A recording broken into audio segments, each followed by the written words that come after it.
Hello, everyone. I am so happy that you are here today. We are going to be talking about AI with integrity. We want to be able to preserve our voice, our values, and our credibility in the age of automation. So, I want to begin by seeing who we have in the room as far as your use with AI. So if you are an expert with AI, please put a 3 in the chat. All of my experts, please put a 3 in the chat. If you use AI quite a bit, then put a 2 in the chat. If you use it quite a bit, put a 2 in the chat.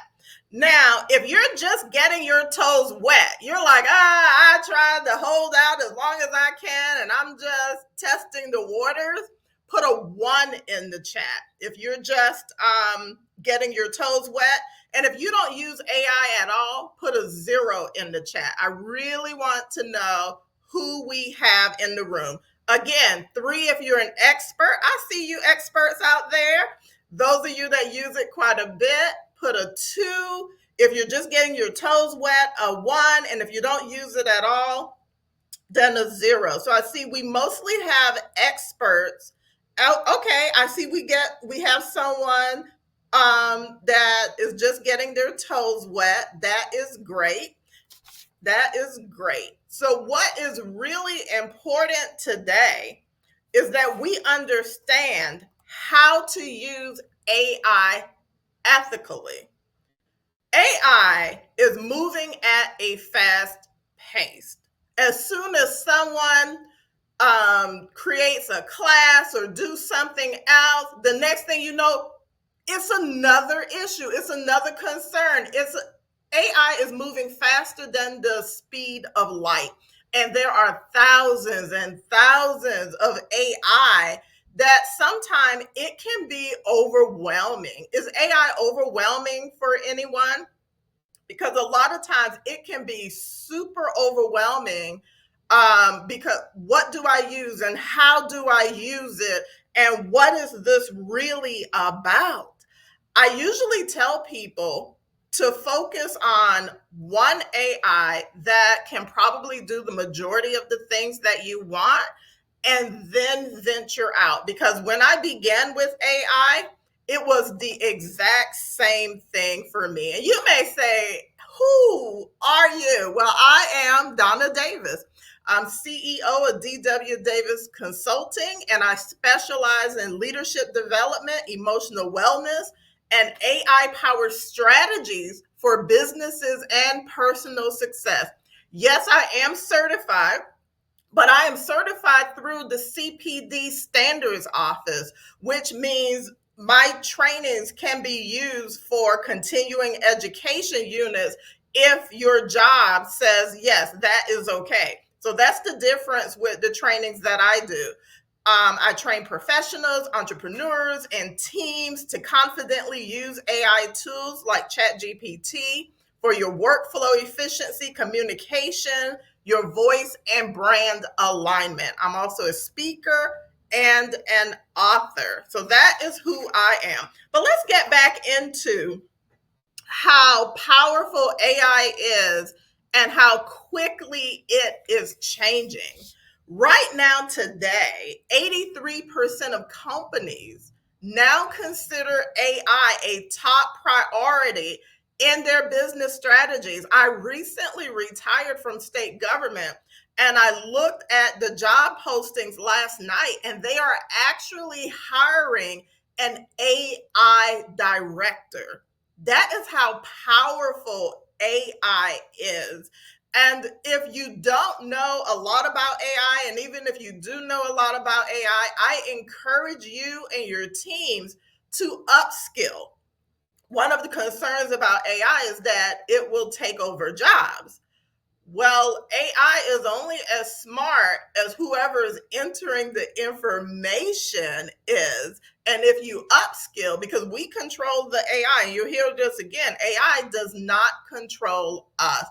So AI is being adopted Even those who in the beginning was kind of leery. It was kind of like when the internet came out. Anybody remember those? Or when cell phones came out, no one wanted to give up their beepers. Like, oh no, where is this heading? Well, AI is the same thing. The number of the global users is going to reach 378 million people in 2025. And that's up from 314 million just last year. AI is really changing the game. And because of all of those users, 378 million, that's a lot of people. And that is why integrity matters. Because I promise you, not all of those people are planning on using AI with integrity or in an ethical way. So trust, it underpins our decision making when stakeholders or organizations review proposals or whatever it is that we're putting in front of them.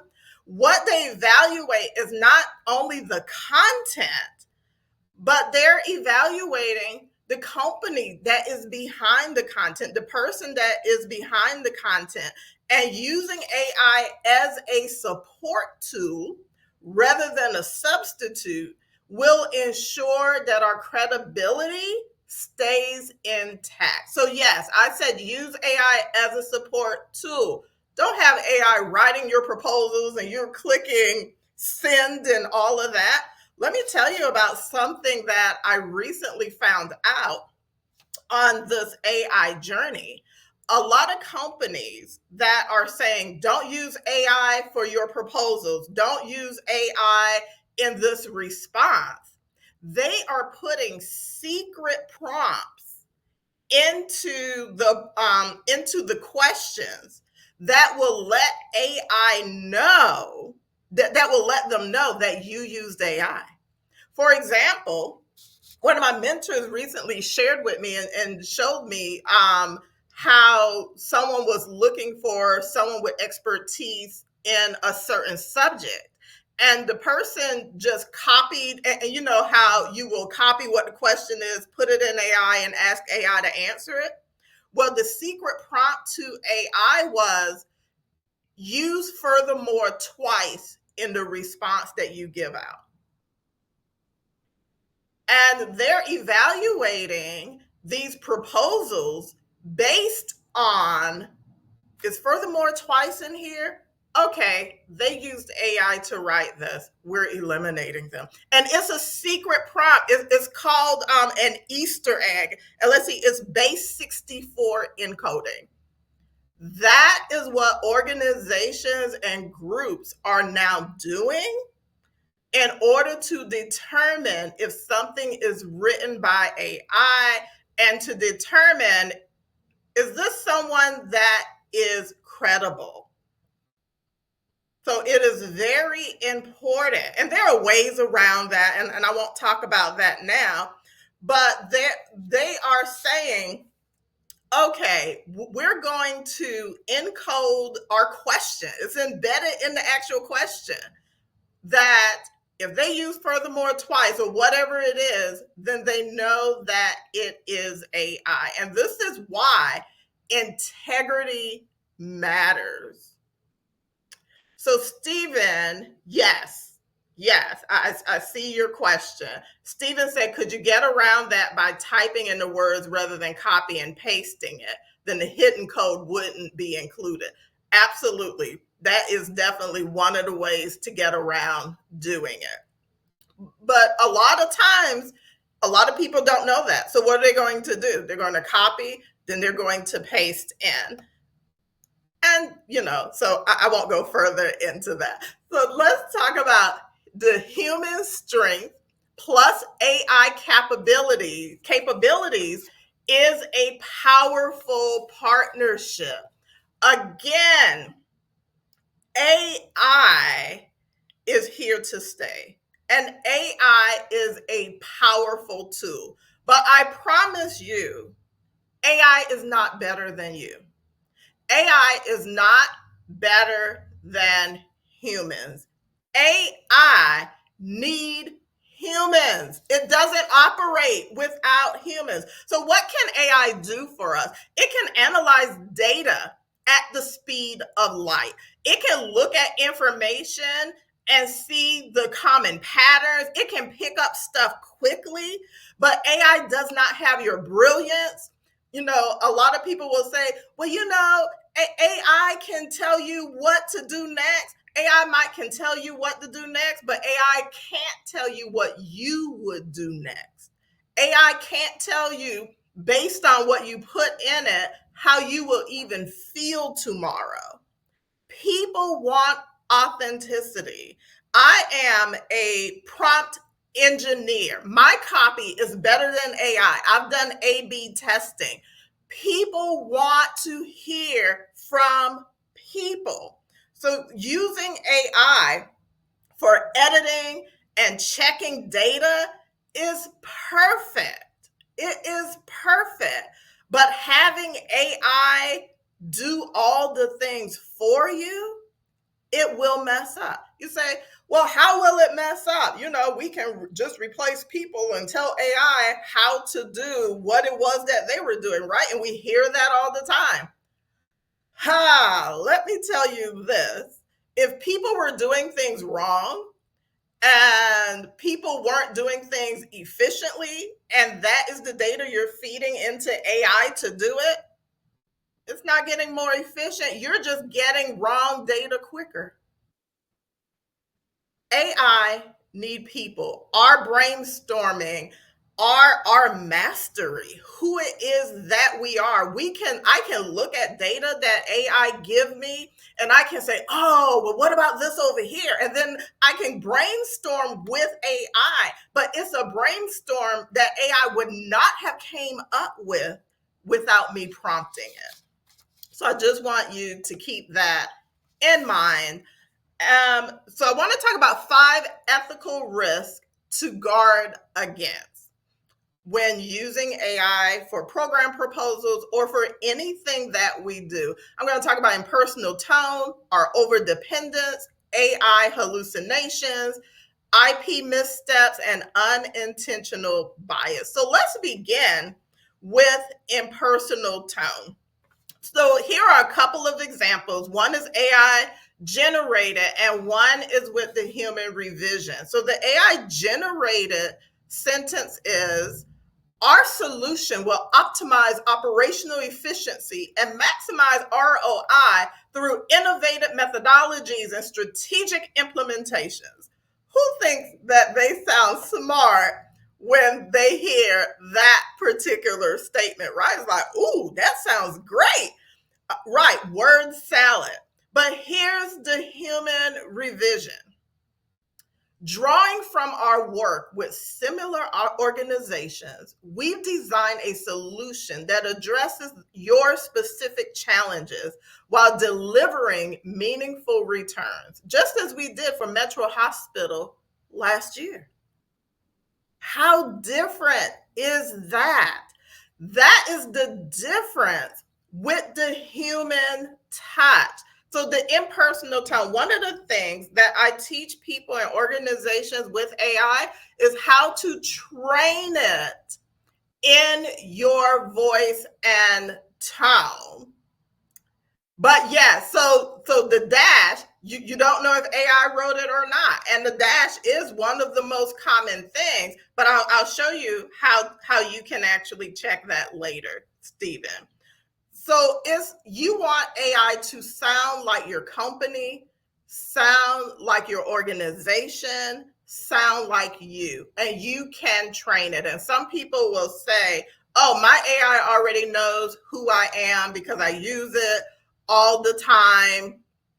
But if you use it all the time, and it may say you're this, but if let's say you're going to the zoo with your family and you want to find out where the zebras are, and so you're asking AI, can you give me the map or whatever? So now AI think you work at the zoo too.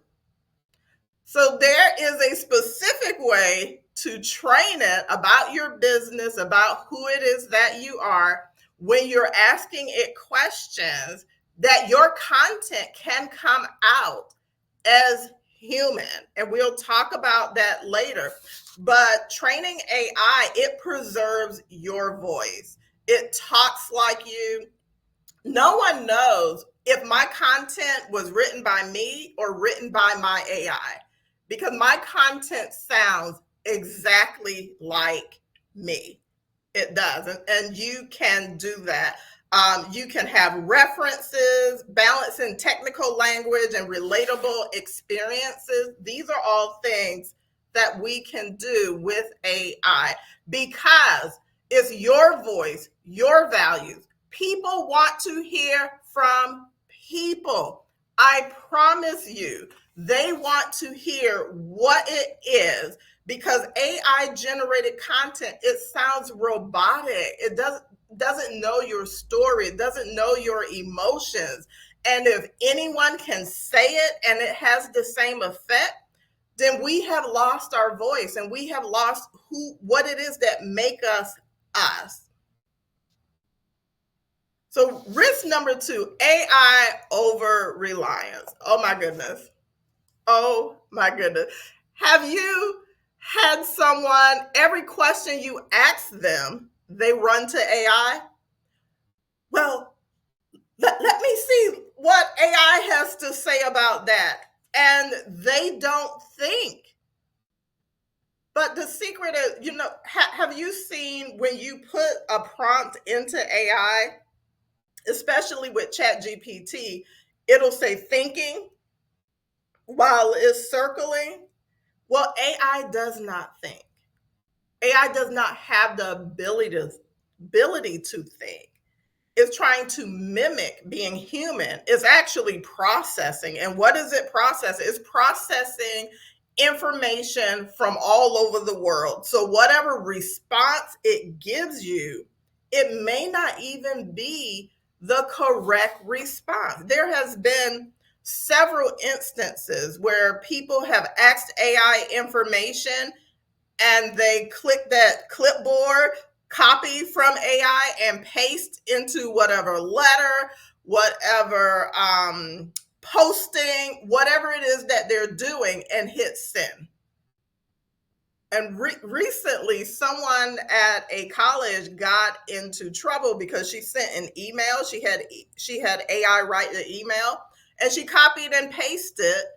But at the bottom, it said, would you like for us to make this more professional or whatever the next prompt was? That was part of the email that she sent. And it was just a big firestorm. She used AI to write the email. Listen, a lot of people are using AI to write the email. The problem wasn't that she used AI to write the email. The problem is she didn't edit the AI. She didn't check on the AI. She didn't erase that part. And oops, I've been guilty of that too. I was like, oh my gosh, I can't believe I did that. So I like using AI as a brainstorming tool. And what I mean by that, whatever project I'm working on or whatever, I actually like sitting down and writing out my own thoughts, my own idea. Oh, this would be great and that would be great. And then I use AI as a brainstorming teammate. I will then put it in. Well, this is what I'm doing, and this is how I think it should go. Do you have anything additional that you think? And usually my AI say, oh, this is great, Donna. You really hit on, and then it'll pull out some additional things. Using AI for refinement is better than using AI for the main crux of what it is that you do. You do not want to over rely on it. Because another thing is you want to check the information. Just because AI said so, like, oh, I did that. Well, where did you get that information? Well, AI said so. And that's going to take us to another one of the ethical issues. And here it is. It's AI hallucinations. Listen, AI wants to give us a response. And unless you have it programmed to say, I don't know when it doesn't know, it will make it up. It will say, Well, this is what it is that you should do. And this is a real danger when we are submitting proposals, because we can read over those proposals and we may say, wow, this sounds great. I'm submitting this. But can you do it? And that is what we need to focus on. The ideas may be great, but what is your capacity? And even if you have the capacity, would you really do it? A lot of times when I'm asking AI for stuff and it'll say, do this, do this, do this. And I'll look through and I'll say, oh, yeah, that's good. That's good. Yeah, that's good, but I'm not doing that. And I delete it or I revise it because I was arguing with my AI a couple of weeks ago. And this is crazy because a lot of people tend to treat AI as human.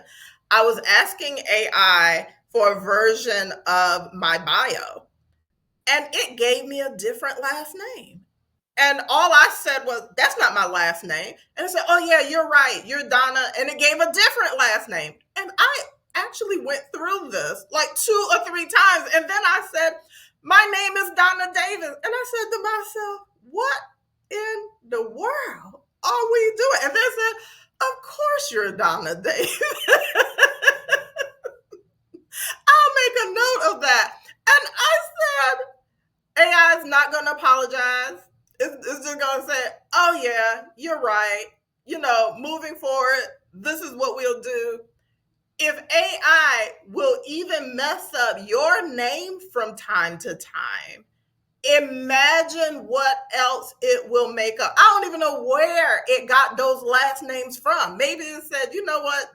You're acting like a Donna Taylor right now. I don't know how Donna Taylor's at, but it was calling me all of these last names. It will hallucinate. So Carolyn said, always quality control my AI response by asking it if the data was derived from a specific source material. It often pulls in info from the wrong source. Yes, and I'm going to talk about that. Let's see if that's next. I love how this is tracking. Yes, so it's IP misuse. AI will use other people's data and present it to you as if it came up with it on its own. And when you're using it, you're violating copyright. So by asking it where it gets its data from, and I've experienced this in Chat GPT a lot, I'll click on that link. I'm like, this don't even exist. So I'll tell you the AI source that I use in a moment for best fact checking. I even fact check what ChatGPT gives me in it. AI will make up case studies. So depending on what type of proposal you're using, and you're looking for data, right? You're looking for things that will support what it is that you're doing. Non-existent case studies. It'll make up a person that said the quote. It'll give you false credentials and certifications. It is very important that you check the data. Again, one of the things that I do with AI is when it gives me feedback, I paste it into either a Google Doc or a Word doc, and I go by it line for line, and I change whatever it is that I need to change. I keep whatever it is, because unintentionally violating copyrights is still violating copyrights, and we do not want to do it. And you want to attribute whatever it is that you have to the correct source. And I'll share some of those tools that I use. And the fifth ethical consideration is unintentional biases. Let me tell you again, when AI first came out and it hit like a storm, it encompassed at the time all of the free information that was flowing out there. And right now, of course, people ran to say, My personal work is copyrighted and AI can't have access to it. But before that, it just grabbed everything. And when you're asking AI for something, it's going to be biased by the information that it was given. Because again, it's a tool, it only knows what it knows. When I was using AI in 2024, and it began drawing pictures, I asked it to give me a picture of a doctor, and the picture was of a white male. I asked it for a lawyer, a white male. I asked it for a teacher, a white female, because in AI's mind at the time, mind, right, doesn't have a mind, is the information that's been given. That's how it saw those professions. It has gotten better. But again, it's always going to be in how we prompt engineer the AI. So if you're, again, I just asked for a picture of a teacher. Now, if I said, give me representation of teachers in the whatever area, then it may have been more diverse. The gendered language and the assumptions that we use, it AI is blind to what is actually going on, and it uses information from the internet just like we do. So you want to make sure that those unintentional biases are not being read out in the information that you finally submit, because that can cause a lot of concern, a lot of concern. So now let's talk about the common AI tools that I use. I use a lot of tools, but these are the most common ones. So ChatGPT is the tool that I have trained in. I have a couple of businesses in my business voice and tone that I have it write for me. And you can be clear on who it is that you are as an employee, an entrepreneur, or a business owner. So whatever, even if you use Claude or Copilot, I mean, any of the large language models, there is a way that you can train it on your business so that when it speaks as your business. Again, going back to ChatGPT, how many of you have ChatGPT accounts? Let me ask that. If you have a ChatGPT account, okay. So with the ChatGPT account, the free version or the paid version, I have the $20 a month version. Um, and again, this is in the free version as well. The model is automatically turned on to train ChatGPT. The way that the AI gets more information is the information that we give it. So when I'm training on ChatGPT, I'm going through a basic whatever, the first thing I do is take people to the securities area and manage, and you can manage train the model with your information or not. And I automatically have them to turn that off because it is automatically on. If you have never turned it off, it is on. And any information you have put into the AI has been used to train the model. So that is the first thing that I would tell anybody to do, is to turn that off, because you don't want your information training the AI, that somebody in another state, whatever, can ask AI a question, and whatever you put in, they could possibly get. So turn the model off. So that's ChatGPT. Perplexity.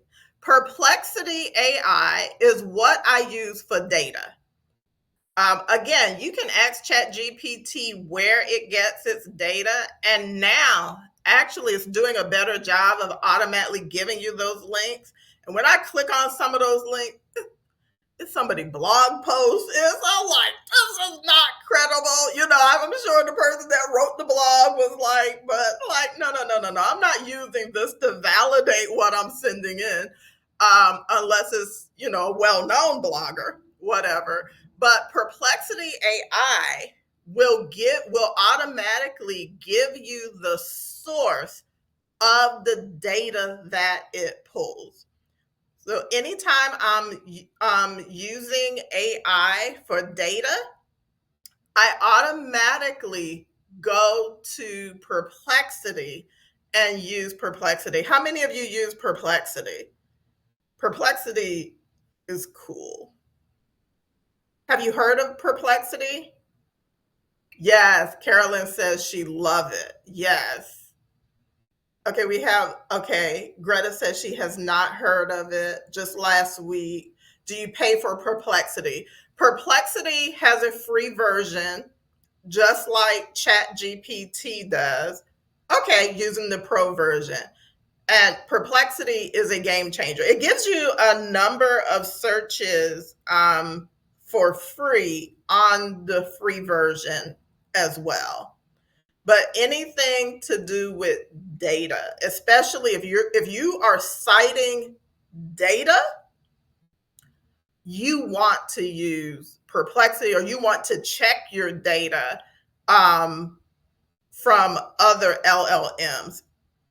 Okay, Copilot, yes.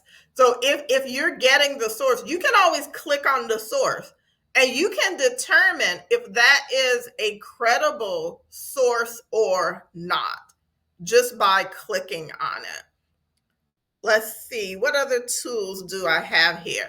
Brandwell AI. How many of you have heard of Brandwell AI? Okay, so Carolyn says Perplexity has better responses than Copilot. Okay, Brandwell AI is a tool that you can use to determine if the content that is written detects as human or detects as AI written. So, again, if you're trying to maintain your authenticity, let's say AI came up with a response and you're like, oh, this is great, but I don't want it to seem like it's written by AI. Brandwell AI has a free version. You can copy whatever that content is and paste it into Brandwell, and it will say detects as 80% human, detects as 55% AI. Then it will highlight by color. I think it's red. I can't quite remember the color, but it will highlight the part that detects as AI, and you can change it in real time. You can massage the words so that it detects as human. Because a lot of organizations are like, we don't want anything that's written by AI. And we should disclose if we used AI to write something. But if you're using it to brainstorm and it's really written by you and AI edited it, you can share that too. But if you want to say, okay, I want whatever I write to detect as human, so it doesn't matter who's looking at it, they're going to know a human wrote it, Brandwell AI is the way to go. A lot of times people are writing books and doing a lot of things, and Amazon, they're asking, did AI write this book? And they're not asking and you say no, AI didn't. They can put it in a tool like Brandwell, or they probably have their own created that they can tell this was written by AI. This was written by AI. So that's one way to use. How many of you have heard of Canva? Canva AI. Oh yeah. Oh yeah. Actually, this presentation that you are looking at, I created with Canva. Yes, I created it with Canva.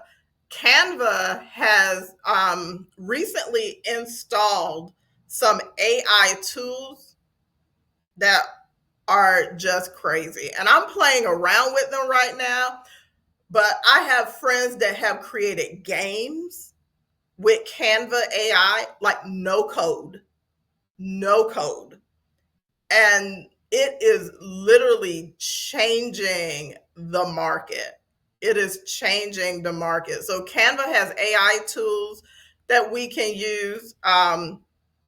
It can develop like logos and branding and all of this stuff for us. And it is great.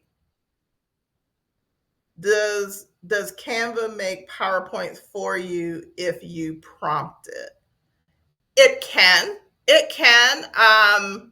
I handmade mine because again, I'm still I still like being a part of the process. But I needed a quick PowerPoint the other day for a presentation that I was using. And I didn't do it in Canva. I did it in a tool called Gamma AI. Have you all heard of Gamma AI? With Gamma AI, you can just put in a topic, you can just put in a subject. You can put in, I'm doing a training on the basics of AI, and it will automatically spit out, I think it gives you 10 slides for free with pictures, because you can tell it if you want real pictures or AI generated pictures. I have my Gamma set up in my brand color. Hopefully, you all have realized one of my brand colors is orange right now. I have my Gamma set up in my brand colors, my brand script, everything. And you can set that up for free. So if you want a quick PowerPoint, I would use Gamma and then I would upload it into Canva, which is what I do. And then I would make my tweaks in Canva from there. But yeah. Oh, thank you. Thank you, William. Thank you. Yes, free is my favorite price. And that's the other thing that I would say with a lot of these AI tools, especially if you're just trying them out, is to use the free version first. But one of the main things I want you to get from this presentation today is that no matter how you use AI, you want to use it ethically. That's how you want to use it. Oops, I'm going between screens here. Here we go. So here are some best practices for the ethical use of AI. Transparency. Again, if someone asks, did you use AI? Listen, everyone's using AI today in some form or another. So if you are using AI, just be transparent. AI was used as a brainstorming tool in in collaboration. You know, I collaborated with AI. Voice preservation. You want it to sound like you. And yes, there are different things that you can click in the AI because it'll say, what tone do you want it to come out as? You know, what voice do you want it to have? You want it to be yours. You want it to be you, that if somebody was reading it, that they could hear your voice. That's when you know you have trained AI and it is perfect. That you hand somebody something written by AI and they read it and they go, wow, John, this sounds just like you. So that's what you want. And you may want a team around you to say, okay, read this. How does that sound? Read this. How does that sound? Because you can always tweak it. And the best thing that I tell people is our voice is always changing. Just because this is how we sound today, that doesn't mean we're going to sound that way tomorrow. So always update what it is. And AI won't know how to update, it only knows what you give it. Rigorous verification. I cannot say this enough. Verify, verify, verify. You do not want to give somebody something that came out of AI and somebody later finds out, well, this is false, what so and so told me. I mean, what the excuse is going to be, oh, I got that from AI? No, no, no, no. You want to verify, verify, verify. And understand that confidentiality matters. We have to. I err on the side of not putting people's name and proprietary information in AI, even though I have it turned off from training. At the end of the day, we really don't know what goes on with all of this stuff. So I may put a client's like data in, but I wouldn't put the client's name in if I'm asking it to research and do things, because we want to protect people's confidentiality. Um, and the bias auditing, we talked about that. That's up to the human to do, right? AI, like I'm not biased. I'm just giving you whatever it is that you are asking for. And the appropriate disclaimers. We always want to say, this was made with AI, this was made in association with AI, or whatever the case is. So, in summary, AI is a tool. That is actually all that AI is. AI is a tool. It's a pencil. It's a powerful pencil, but it is not a replacement for you, your intelligence. It is not a replacement for the human touch or the human factor. Maintain your human lens and your emotional intelligence, and fact check, fact check, and use AI intentionally. Victoria said, love that slide. Did AI make that for you? No, I made it. Thank you. I made it. Yeah, I made it in Canva. I made this slide in Canva. There was a different picture. I went and found the picture that I wanted for the summary. Thank you, thank you, because you you want to be ethical in your use of AI as it improves. You know, people are always going to find a better way to do things. But what I want us to remember is that we are the way. We are the best way. I mean, AI can, make things pretty and sound good and all of that. But it's when we open our mouth. I went to someone's training one time. It was a virtual training. They had, they created all of their stuff with AI. Their marketing was like beyond gold. Their marketing was beyond gold. I was like, okay, I'm coming to this class and I'm going to get some good AI stuff. It was a disaster. The person did not sound like what they were putting out. And to me, that is an ethical issue. I actually jumped in and helped because it was going downhill fast. She didn't know anything because it came from AI. And it's not that your information can't come from AI, but you have to know what the information is, how to implement it, and what it means. And what it means. Yes, smoke and mirrors. And in these days and time, unfortunately, we can't tell in social media if a picture of someone that we know, like a star, if it's real or not.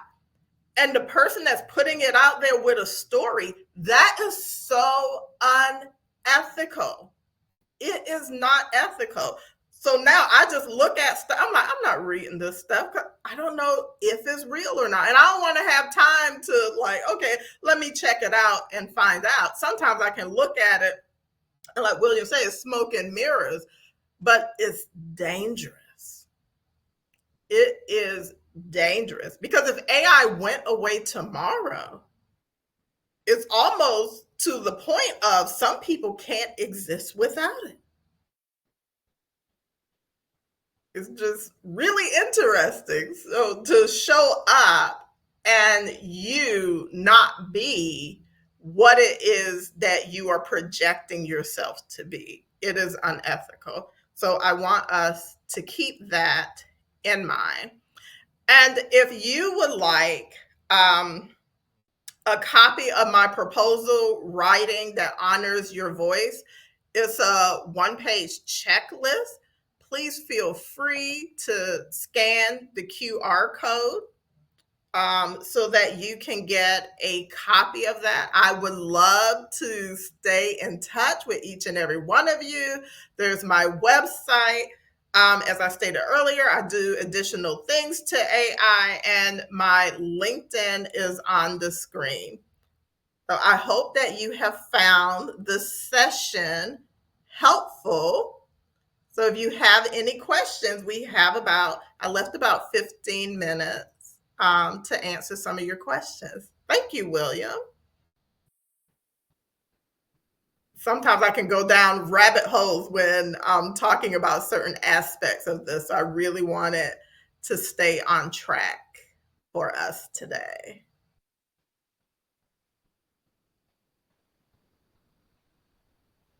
Thank you. Donna, that was awesome. I told you before that I was looking forward to the session so much. Literally, ever since you applied, I was like, that's going to be one that I want to be in. And thankfully, that worked out so I could be here live. So I really appreciate you being here. I do want to ask you a question. So it came up yesterday in our early bird session. I actually asked the question about what tools that panel that was on there thought might be obsolete in the next 5 years. So I kind of want to get your thoughts on that. I mean, with not necessarily specifically an AI tool, but any tools that we use, right? Like AI is coming in, we're seeing all of this new ways to use AI, new ways to use technology, AI being applied to all of those tools that already exist. So what are your thoughts on that? Is there anything that you're looking at that you're going like, we're not going to see that in the next 5 years, right? Like we don't need to put our time and effort into learning that one? Well, a lot of the AI tools, I believe, are going to fall by the wayside. Kind of like when, internet browsers came about, it was like a million of them, right? So you're going to have the ones that are going to rise to the top. I believe that upskilling is very important. Things like writing emails that AI can do automatically in an organization's voice and tone and can send it out. I don't know if you have heard about, but ChatGPT recently released agent mode. Mm-hmm. I had agent mode create a doctor's appointment for me. Okay, nice. Yeah. And the doctor actually called me, the doctor office actually called me an eye doctor appointment and said, we're confirming that you want this appointment. And I had AI to do it. So I think a lot of the basic type stuff that we do will need more enhancing in the future, because could you imagine not needing a person to do some basic stuff in the office, but you can use that same person to help your business scale even better? Is So I just think some of, not necessarily tools, but some of the way that we do things will change. I don't want to say dramatically change, but it will change. Like when someone sets up an appointment with me, it automatically goes to my calendar and automatically goes to their calendar, and they automatically get an email and they automatically get a reminder email. So I don't have to have someone making all of these calls and doing all of these things. It helps us to work more efficiently. So now I can pay that person to help me build my brand better and do other things that matter. I just think it will help us become sharper in who it is that we are. Yeah, cool. Very interesting. Well, I don't see any other questions in the chat or in our Q&A. So, we can let you off the hook unless someone wants to pop in there. But yeah, I really appreciate being here. This was awesome. I'll catch you all in the next session. So thanks, Okay. everybody. Goodbye, everyone.